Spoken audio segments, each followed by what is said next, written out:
like the circumstances of their life is they're not taken care of. They don't have the resources available to them, and so something's gonna drive you to that point. But in situations where it's like, I don't know about situations with like white people killing, but because like in those situations, like let's use a relationship as an example. Like in those situations when it's like a marriage, and like it's usually what happens is like those people have their own fucked upness about themselves, because dude, you get scarred by the time you're an adult somehow. You know, like people get scarred when they're young, like before you can even recognize that you're scarred. You know the concept of and it. Even in this movie, like the fact that when he's not even 2 years old, that he has this trauma that he's lived with his entire life. There's so many people like that. Like, speaking personally, like there's trauma that happens early in your life that you don't realize has actually traumatized you, and then later on when you come to an age where you can process it, that's when you're like, nah, I don't want to actually process this, I'm gonna turn away. See, that's where those concepts, like those religious concepts from like karma, heaven and hell and all that shit, and how like it's always, it repeats itself until you go through the completely exhausting task of like addressing it and engaging with it.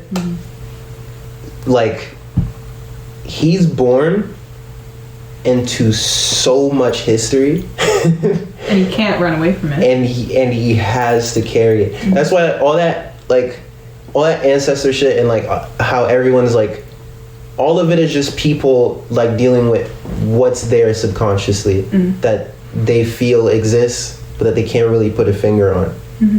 So like all of those I have seen, like I realized all like religions and spiritual like mystical concepts, that's all just people trying to make sense of what's going on subconsciously.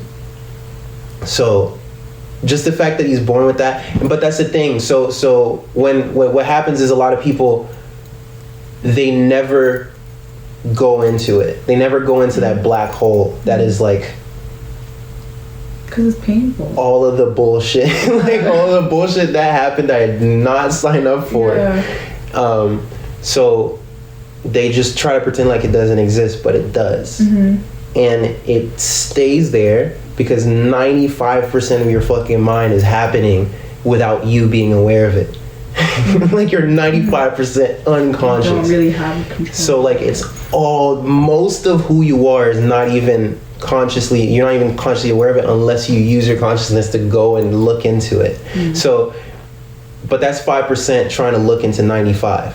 So you know what I mean? So most people are like, fuck that. But what happens is you didn't deal with this shit. You go into building relationships with people, and what happens is, to use the mirror thing, you project. And even in like the main relationship in this movie, I'm forgetting her name, but the girlfriend wasn't equipped to help him hold his trauma, and he wasn't equipped to hold hers. Like they were coming from such different places, like, and even the way that like he's denying where he's from, kept asserting that he's from Southside and not Cabrini Green. And then like, I don't know, it was like interesting seeing the dynamic of her and her brother being like petty bourgeois, and like, you know what I mean? Because there's a disconnect. There's a very like, strong between disconnect. her and him, especially when he's like, you wouldn't like when she sees the paintings. And she's completely confused, but that's him. And like the fact that she's like, we're not doing this. She's like Candyman's not real, but for him he is, and for his family and for everyone from that community, Candyman is real. Fully. But she's like, no, like she can't even conceptualize the fact that like this is a thing. There's just it's a lot easier to turn away from your trauma, and I think that that's what this movie was like low-key getting at. But sometimes like all you got is just stories where you can kind of say what you're trying to say, but like use like, it's, I think that's the whole idea behind like mythology. Just like all the Greek gods, all that shit. Like it's just trying to tell a story to make sense of whatever the fuck is going on. But I think that storytelling has also been used like within communities where our histories have been like ripped away from us, and so like it's sometimes it's kind of all that we have. And even like I was in a conversation today, and this professor, she's like one of the few black professors in my department, so like we've just always connected, and she's like you know, sometimes it's great to see that you're smiling. And I was like, yeah. And she's like, sometimes you just have to smile when things are hard. And I was like, yeah. And then she's like, you know, it's what we do. And I was like, yeah. And it's just like, it's just sad that it's like a collective, like, yeah, this is kind of just what you do. You just kind of have to smile through it and like tell a story to kind of process and but you see what happens when you look into it? Yeah. Like, and Anthony in the movie is like the example of what happens. You go crazy. It's too much. Yeah. Like, it's overwhelming. It takes you over, kind of thing. Yeah. Like, that's you lose yourself in it. You fully lose yourself in it. So that's the thing, because the oh man, because like the risk you take looking into your shadow is that you're not going to come out the same. And a lot of people don't really want that. You're not going to come out, period. Yeah, facts, yeah. You know? Yeah. I don't know, but I feel like you... But it's also accepting, like, it's a process of accepting that trauma as a part of you. Like, I don't think that it has to be an inherently negative thing in your life. Like, you give it the power, like, you grant it whatever power it has over you. If it's a negative, quote-unquote negative, we're speaking, not to speak in binary terms, but, like, if it's either a negative power or a positive thing, like, you can decide how it affects you and what you do with it. But then what you were talking about earlier, like a lot of the time people don't really have the means to deal with it. And so we'd rather just kind of work and move through life. Moving around it. Yeah, move around it as opposed to going especially through it. When wherever your environment is doesn't even like have any adequate not even tools, because the tools are there. Yeah. But they're not in front of your eyes. They're never suggested that much. Like most of what someone will tell you is like, go see a therapist. Yeah. But that's like, doesn't mean it's an accessible like person, because a lot of the time, like, I mean, the therapy industry is like overrun by like white people who don't actually have like a cultural competency, and they don't really like but that problem in itself is like within so many other aspects. Like you look at social work, you look at policing, like that's the most obvious example. But a lot of the time people turn to like these alternative routes that are also just acting as like systems of oppression. And like the therapy industry is a very prime example of that. There aren't a lot of people who there aren't a lot of black therapists, and then let alone like therapists that have a decolonial understanding, like to unpack this trauma. That's the thing too. It's like most of those therapists are operating on a formula that they learned when they studied the fucking field. Yeah. And that formula is old. So it's like it's always outdated. Like they're running from an outdated thing. Like and who it's written, like who they're using to even like analyze or help out people can be someone who was corrupt themselves or incomplete in whatever theories they came up with. Like those people didn't come up with any conclusions per se. They just came up with their own understanding of things that's supposed to be expanded upon by other people. Yeah. So the problem with therapy, in my opinion, is that person needs context into who you are, and they need that context in a very thorough way. Like you need to, like if I'm a black person and I'm going to a therapist that's not a black person, that person needs to understand. But they'll never actually never understand. As much as they say, oh, I get it, I understand you. It's funny, therapy is an attempt, because they try to that's why they keep you around. But what's funny is keeping you around requires that you have a certain amount of wealth to even stick around long enough for the person to be able to know what's going on. Yeah. So you're too distracted trying to make the money to pay for this nigga, and that's probably adding on to the trauma. Yeah, for real. Like, no, I had that realization a while back when I, like, for the first time ever, not therapy, like conversational therapy, but physical therapy. I went for the first time in my life, like, the past summer, because it was like I finally had a job where I had the means that I could, you know, maybe put something aside and go. And I went for like 2 sessions, like, wow, like I feel so good. Like, imagine being able to go to this all the time. Like, I can't even imagine that. And then I stopped going because I couldn't afford it anymore. And then I was like, oh fuck, here we go again. Because it's not like it's bad. It's better than nothing. Yeah, but it's not like sustainable. It's not sustainable is the word. Yeah. Not for the average, like, lower middle, even middle class. And it's funny because if you want a good therapist, it'll cost you more. Yeah. You know what I mean? It so it's like, make any sense.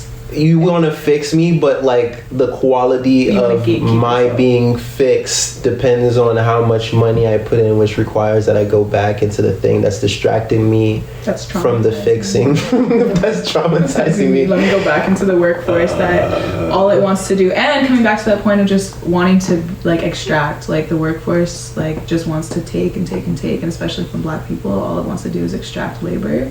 And so to send someone back into that space that all it does is serve to like alienate you from yourself, who you are as a person, and then from the people around you in your community, like you're just reifying the harm over and over and over.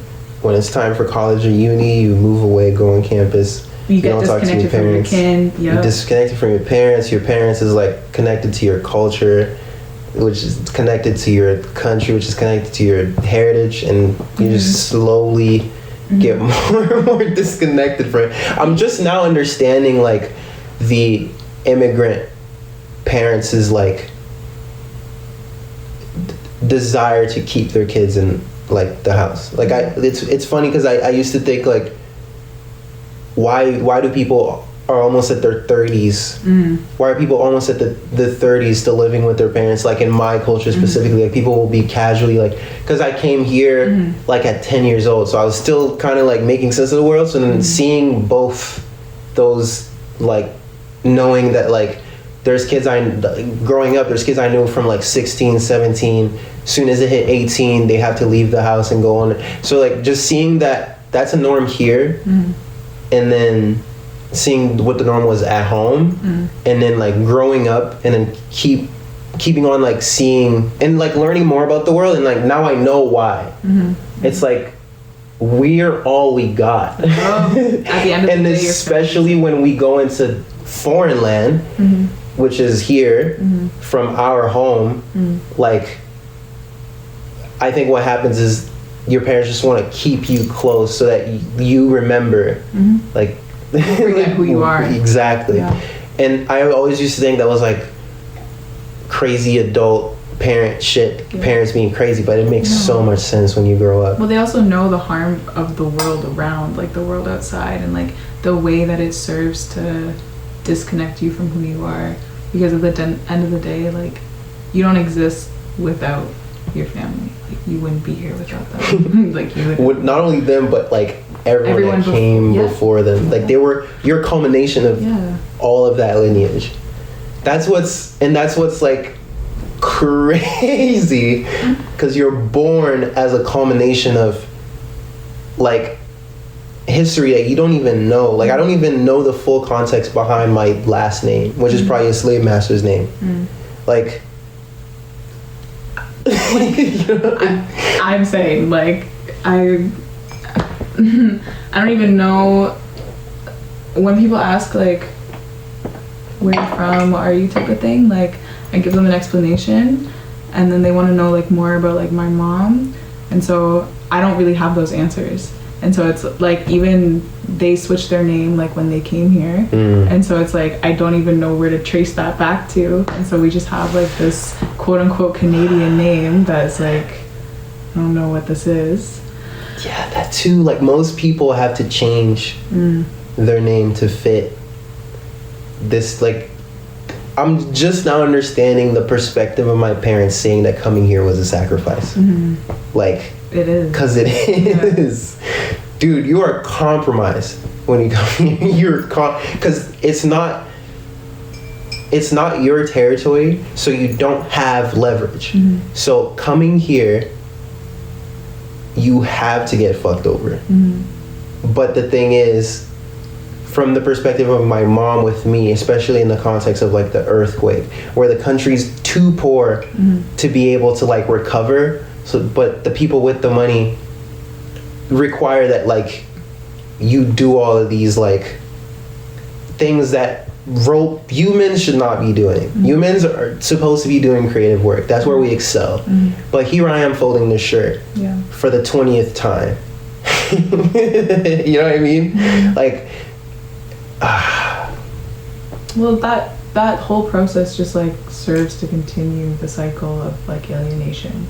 The more that you can like sever someone's ties like with their creative self, like the easier it is, like, because we don't produce anything, like unless you actually are an artist or creative and like you are making something of your own. Most people go their lives not producing. Like, we're just either like existing, for lack of a better word, existing as like a cog in like this machine, or like we just again sell our labor. Like, that's basically what most people do. Like, there's nothing else that we can sell other than our time within, until you're like, too the tired. capitalist framework. Yeah, and then you get tired, and then people retire, and that's kind of like the end of their life. And then that's when they start thinking, and they're like, "Oh fuck, it's too late." And it's like, "Fuck, oh shit."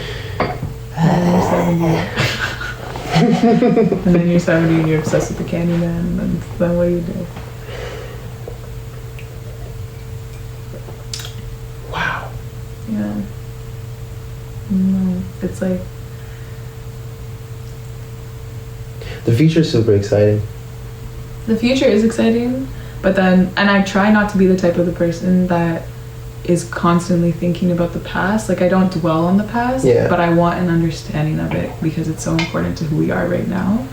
And like, there's just so many things, like when we talk about memory and how you have a shit memory, and like, it's not that you have a shit memory, it's that like you're only holding on to or like accessing certain things that are of importance to you. And there's so many things that are important to us that we don't consider, or that we don't even like in this moment have the recollection of, but then something will like trigger that memory, and then we access it. And then what do you do once you realize something? People be too preoccupied with the fact that their latte wasn't made the right way yesterday, or they had a shitty day at work yesterday, or like people remember yesterday, but they remember they are minute things. Like, not like questions of, okay, how did I grow yesterday, or like what got me to today. It's more, oh, like you said, something quote unquote negative that happened in your day that you're gonna like hold on to and resent, even though it's like you're just holding on to things that really don't matter. But even those people, you can't even be mad at them, because they know whatever their game system thing they're in is complete bullshit, but they feel like they can't do anything about it. Expand on that. So it's like, well, that kind of usually how resentment grows, because resentment is kind of like to me, resentment seems like something that's unaddressed, but that lingers and then grows. Like, it's never expressed fully. Because resentment usually stops as soon as resentment usually climaxes into the thing that I was resenting you for being expressed. And it's like your failure to express how you truly feel. Usually people are resentful because they feel like they can't say anything. It's not, even if they can, like, there's just a story in their head that they can't. And that story is like paralyzing them, and they hate that it's happening. And usually they blame someone or something for it. It's like a self-censorship. Dude, it's just fucking crazy.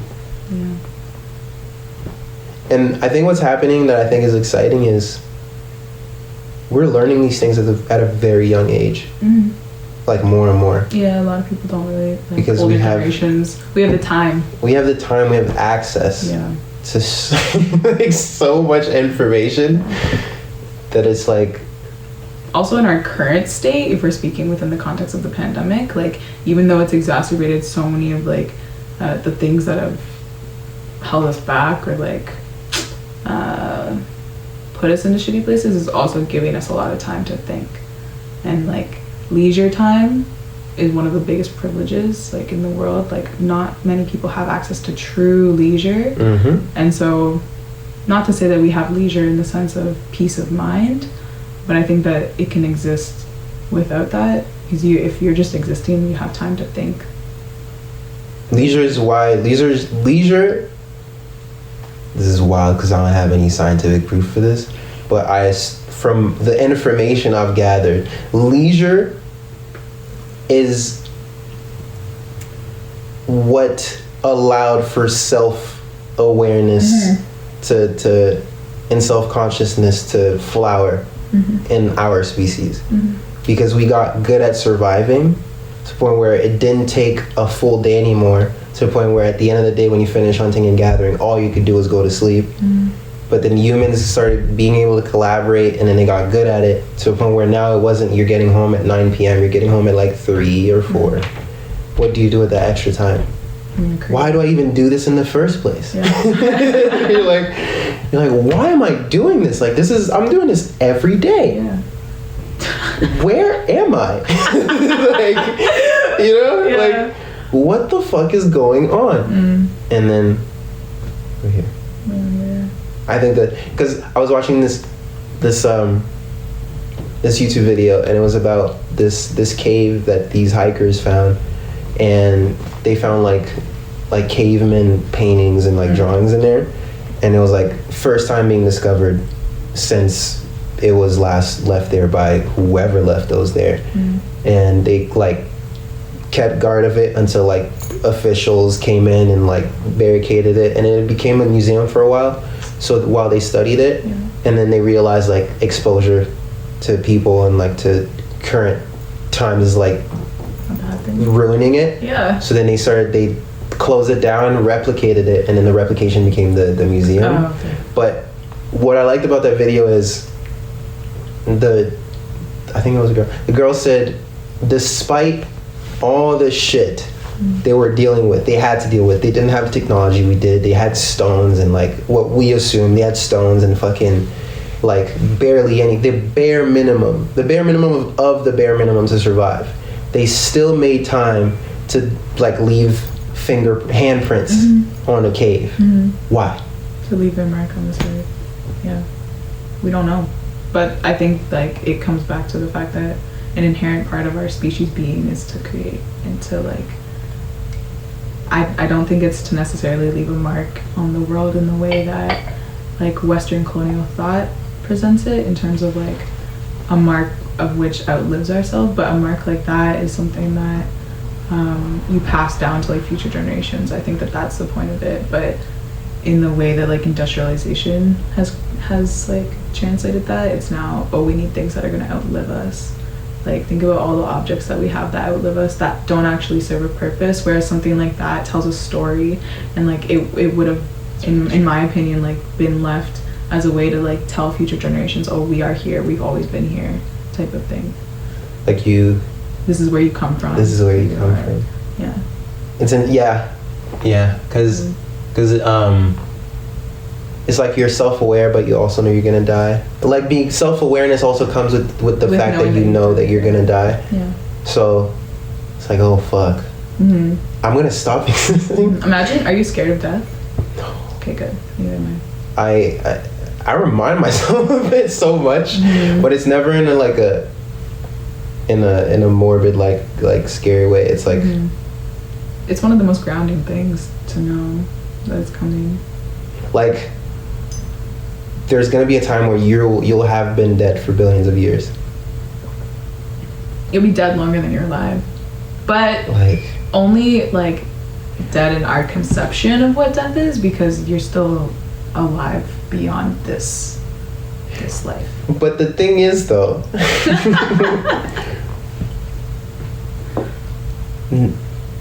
everything was leading up to you, and you're also part of whatever comes after you. because you decompose and there's so many things that like just like transform into something else. So it's like when like those Abrahamic religions say you're just going back to God, that's literally like, that's quite literal. Like you're just going back into the thing you don't know. Where were you before you came here? You have no fucking idea. And the don't know usually don't know. That's like a thing a breakthrough from my inquiry into religion. I was like, wow, this guy I was watching a podcast said it perfectly. It was like, God is just an axiom, which is just something you leave there to be expanded upon later. So it's like those religions with the knowledge they had, like up until that point, imagine like Christianity, like around those times and before leading up to the creation of that, like they were so less advanced. It didn't have all the tools we have now that has allowed for physics to be physics as we know it.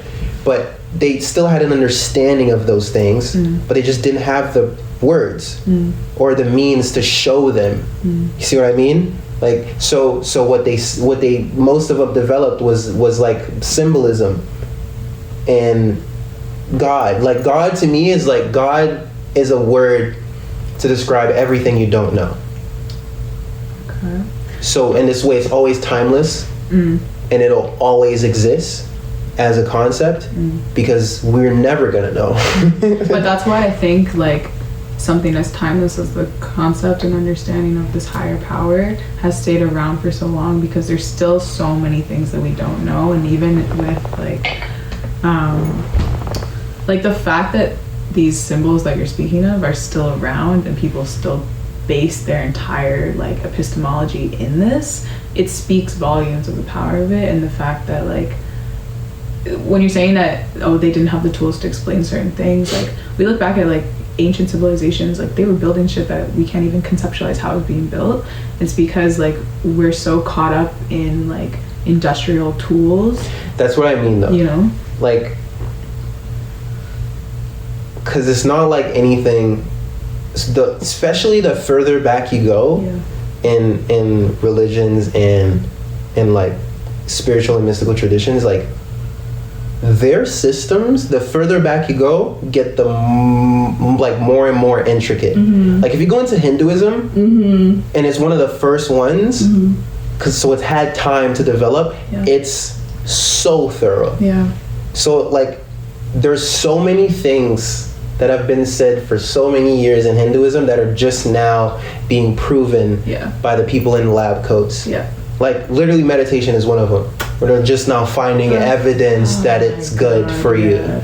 I hear like one more like white scientist be like, oh yeah, you should just mindfulness, practice mindfulness. No fucking shit. Like this is what people have been doing for time immemorial. Like connect to yourself, connect to the space around you. People are so disconnected from the earth around them that literally breathes life into them. But we would rather just kind of like, we the collective would rather just disconnect. And I had a friend say the other day that he thinks, in his opinion, we're talking about the cityscape and like how alienated it can be, and he was just saying that in his opinion he thinks the city is what necessitates atheism in a way, because I was talking about how disconnected people are from the cosmos when you're in a city because of light pollution, and then when you go away from the city to the country, you see the stars and you get humbled by them, right? You're like, I'm so small. Yeah, you realize your place in the universe is like you exist as a part of it. You are not at the top of this quote like supposed hierarchy. It's not to be conquered. Yeah, but when you're in the city, like you don't see your place in the universe, you don't see the stars, and you don't hear the sounds, and like even like the act of watching and like listening to nature and like hearing its stories, we don't get that. And so how are we supposed to believe in something greater than us?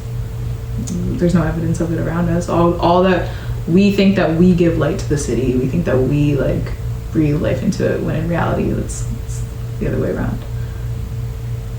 It's so interesting watching people go about their day. Like watching, because like that's literally what like I think it's an alienation from everything outside of the city. Like everything, like it's almost as if you forget forget that you're just like there's other shit. Yeah, you forget you're on a planet. There's like other shit past these clouds. Like there's infinite amounts of shit past these clouds that you'll never see. Yeah. That like because the light you're seeing is old. Those stars you're seeing are old. Some of them are gone, like so far, and it's just that light takes so long to travel that you're just seeing like the maybe 1,000-year-old version of that thing. Like that's, you can't even see an accurate depiction of where you are. You're only seeing its after image. Yeah. Like it's what the fuck? I saw a shooting star like 2 weeks ago for the first time, and I don't even know how long, and it lasted across the sky for like 5 seconds. And I was like, that's the longest I've ever seen one first. Fucking rock. Yeah. And then it's exactly what you say, like in that moment I was like, wow, I can't believe I just was able to bear witness to that. But then the time, all I was thinking about was like the time that it took for it to get here, and then the fact that it came to this specific place and I was able to see it. It's like all of that was divinely like lined up, you know. I think that's why there's such a big thing with shooting stars. It's like, what are the odds you catch this rock going super fast? Yeah. Like this rock burning across nowhere. Yeah. Like it's every time I think it's like, bro, we're nowhere. Like we're here. And it's funny because that's what keeps me going, because no matter what's going on, that question always comes back up. It's like, where the fuck am I anyway? Like I'll be doing, doesn't matter what I'm doing, like you'll never know. Like you're gonna die, and it's funny because understanding it is not understanding it. Like that's how you get it. But I don't think that we were necessarily meant to understand like whatever understanding means, like, and like who's framing understanding. Like we weren't meant to have have that type of understanding. Like I think what we're supposed to know is how we relate to other beings on the planet, and the planet itself, and having that sense of reciprocity. But so many people are disconnected from that, so then we get caught up in existentialism, and we're like, what is our purpose? Like we might not just have a purpose, like people are searching for purposes a lot of the time in like material like realities. It's like, okay, what do I make with my life? Like what can I produce? How do I leave my mark on this earth? But it's like, just take care of the earth and then leave it in a better state than when you were here. But because of the way that we've collectively agreed to exist, a lot of us don't really have the privilege to have that understanding and to have that, to practice that reciprocity. Like we just kind of get caught up going through the motions. The most clarity I felt was when I quit my job. Yeah. Literally a week into it, I was like, holy shit. Yeah. What was the job? Whoa. I worked at H&M. Oh God. For 4 years. Okay. And on year 1, I made this pact with myself that's what those 3 more years was. It was me going, this will be my only job I ever work. And I was like, when I leave this, that's the story I want to tell. it's like I quit. I was 17, got my first job. And then your first job was 17. I was 21. Yeah. I quit and I never worked again. But that's besides the point. But what I'm still just the leisure that comes with not having that commitment. Yeah. And the space it leaves you to like think. Cause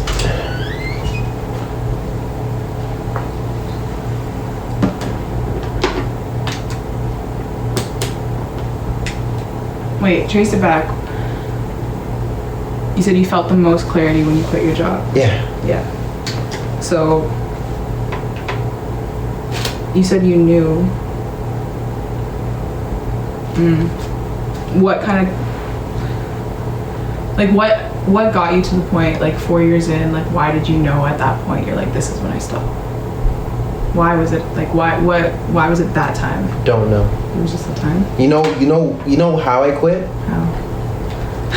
Dumbest I thing. love a good quitting story. You know, COVID's done a lot of things that, like, in a few years are gonna be like, that was very positive. Because what happened, actually, that's what happened. What happened was that I was making $1,000 every 2 weeks being home doing nothing. Yeah. And then they told me, we're gonna reopen and you're gonna go back into doing actual work and making maybe $300 if you're lucky every 2 weeks. I was like, something's wrong here. And collectively, all of my coworkers, that was a thing. It was like, I have to leave CERB for this. And realizing that, like, if you quit voluntarily, the money that they put out for you from your paychecks that they kept taking a cut from to put for insurance when you don't have a job, if you choose to quit a job, you don't get that money you worked for. It's the biggest scam. It's the biggest scam that we've been roped into. I was like, what the fuck? Yeah. So I think that was a thing going in the back of my head, but it's funny because what made me quit was some dumb shit. I was just like, it was maybe like after the second lockdown or maybe third one. Yeah. I lost track. I was like, manager hit me up. She was like, we're reopening. You gotta tell me your avail. I was like, I don't know if I'm coming back. He was like, oh, okay. And I looked into it. And then I asked her, I was like, do I still get EI if I quit? She was like, no. I was like, fuck. Yeah. So then I didn't quit. But the whole time I'm like, I don't want to do this. I don't like just being home with your family, cooking shit, talking about things. Like, my sister started working from home. It's funny because I think there's a study that says, like, people who started working remotely, happiness levels went up. I can't. Or depression rates. Depression rates went down. I feel like in the case, but I think it's cases in with family. I think it's in cases where people went back home to their family. Like students who moved back home because they didn't have to be on campus anymore. Like depression rates went way low. So I think the whole time I'm like super aware of this. And I feel a complete resistance. I'm like, okay, this is like, I'm working 3 shifts a week. I'm working, because I told him, I was like, give me the bare minimum shifts you can give me. I really didn't want to. And even the bare minimum, which was like maybe like 10 hours a week, I was like, I can't, I don't like it. But this whole time, I pulled up to a morning shift. I hate that I'm there. I'm at cash. I do this thing where I yawn for a lot. So like I'll yawn like 10 times. I'll yawn like 10 times in a row. So at a certain point I get tired of it. I try to force my mouth shut. So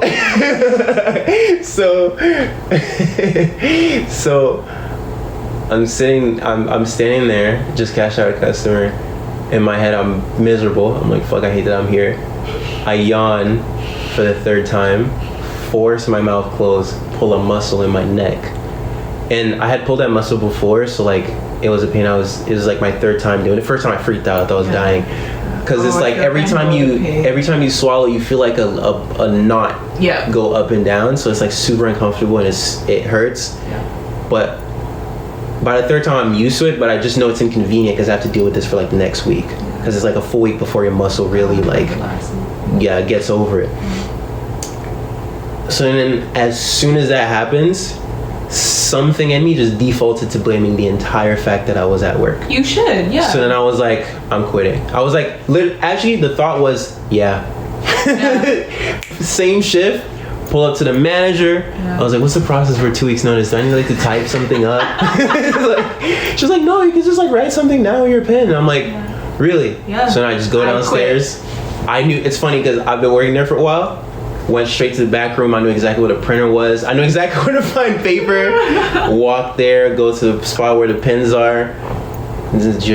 Hi, blah, just letting you inform you, I'm getting in my 2 weeks notice, my last shift will be blah, blah, blah, blah, blah. Sign my name, put the date on it, hand it in.